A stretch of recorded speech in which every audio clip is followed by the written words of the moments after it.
What if I told you reality doesn't lie? It reflects.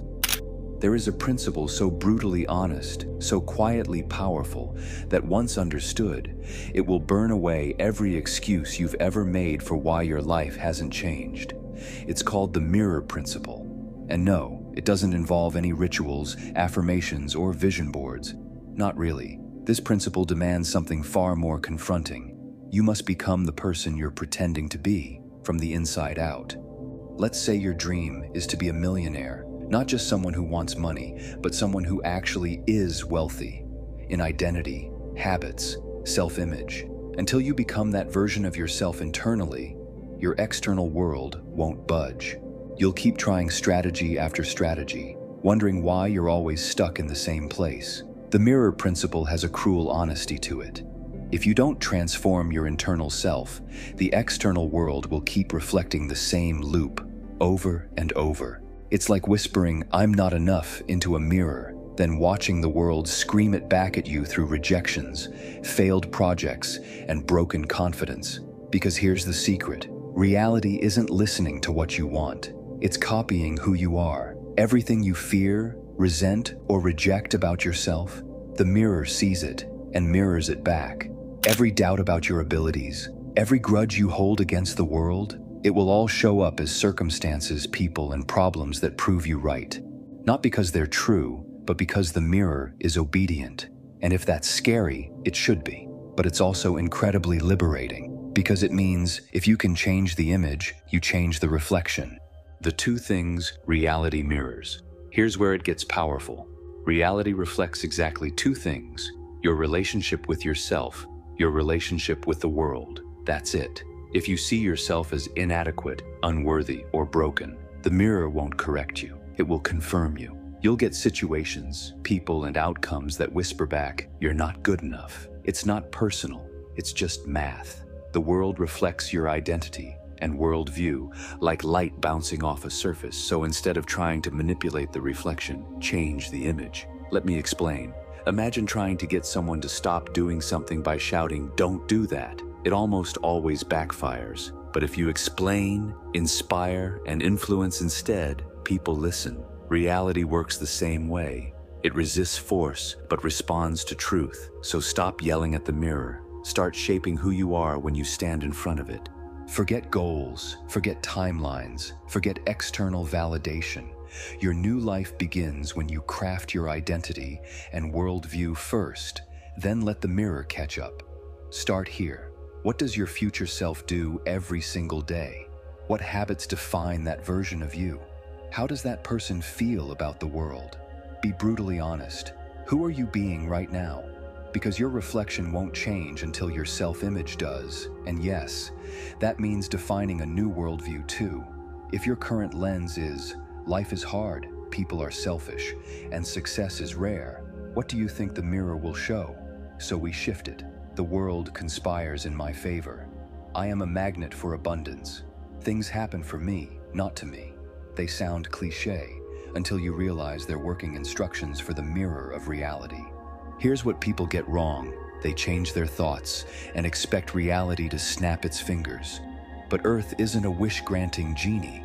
This is the third dimension, where matter is thick, slow, and resistant to change. Thoughts move fast. Reality does not. So there's a delay, a buffer zone between who you decide to be and what begins to show up. That's not failure. That's physics. So here's the trap. You decide you're worthy. You hold a strong vision. You feel amazing for a week, but nothing happens. Then your old emotions creep in. Self-doubt, frustration, fear. And the moment your internal state drops, the mirror starts reflecting that instead. And here's the cruel part. By the time reality shows up, it's still showing your old self. So you think, see, it didn't work. And you spiral. Mood down, reflection worse, identity shattered, reality declines. This is the mirror wave, a constant cycle of inner collapse and external chaos. So what's the fix? You must outlast the delay, stick with the identity, hold the belief, lock into the image, let the mirror catch up, no matter how long it takes. Because it will, it always does. This is a subtle but critical truth. The mirror doesn't reflect the emotion of your thoughts. It reflects the content of your thoughts. Say you're constantly thinking, I hate my job. I hate my bills. I hate being single. The mirror doesn't reflect hate. It reflects job, bills, loneliness. So what shows up? More work stress, more debt, more isolation. That's why complaints keep multiplying. The mirror doesn't care that you're angry. It cares about what you're focused on. This is the core difference between scarcity thinking, always noticing what's missing, abundance thinking, always noticing what's growing. The mirror doesn't favor either. It just echoes the one you feed. So start feeding it better content. Even if it's vague, even if it's small, think, what do I want? Instead of, what do I hate? Then hold that image, nurture it, obsess over it, because that's what the mirror is listening to. Let's expose the trap that keeps 99% of people circling the same problems for years. Here's what most of us do. We observe our current reality.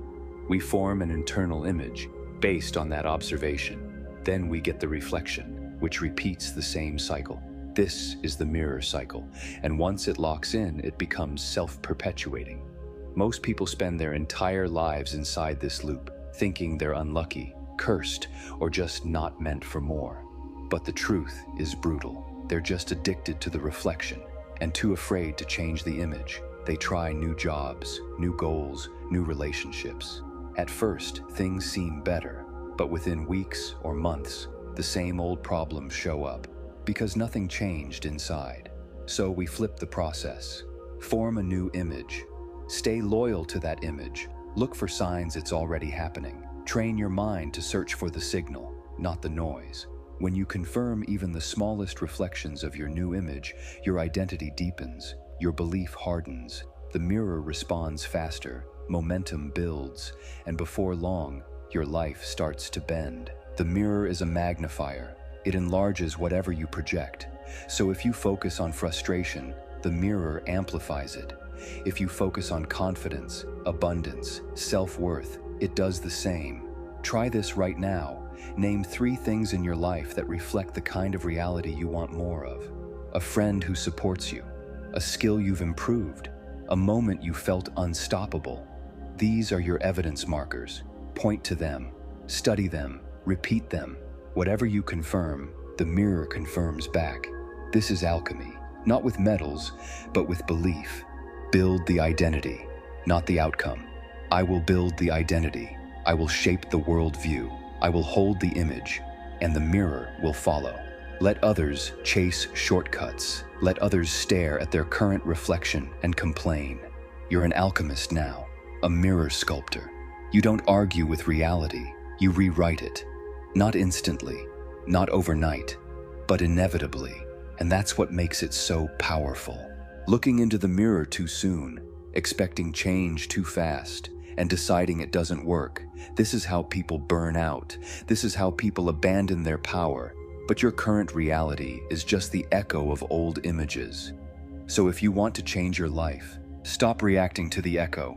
Because once you fully accept that reality is not a judge, just a reflector, you finally start to move like a creator. Most people live life on defense, reacting, resisting, complaining. But you're the one showing the mirror what to reflect. So become the sculptor. Want to be wealthy? Start managing your $50 like it's $50,000. Want to be loved? Start treating yourself like someone worthy of love. Want to lead? Start taking responsibility before you're given authority. The mirror doesn't wait for you to deserve it. It waits for you to embody it. Once you do, the shifts begin. The moment you stop waiting for the mirror to prove it, the mirror starts proving it. It's not a game of worthiness, it's a game of consistency. The mirror principle, summed up. The mirror reflects identity and worldview.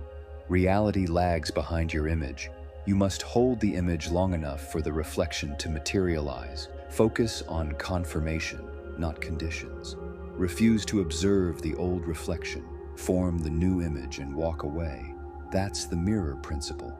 Once you live by it, life becomes an echo of your inner world, a delayed but exact photograph of the identity you've chosen.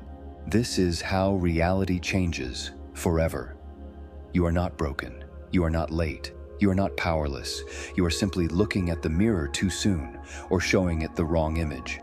But the moment you claim the sculptor's seat, the world reshapes around you. Not instantly, but inevitably. And the only question left is, what image will you show the mirror now? Because reality is ready, it's watching, and it's waiting for you. If this message hit home, if something in you clicked, share this with someone you care about. And comment below, what image are you holding starting today? This is the beginning of your new reflection. Keep going, keep sculpting, and I'll see you in the next reflection.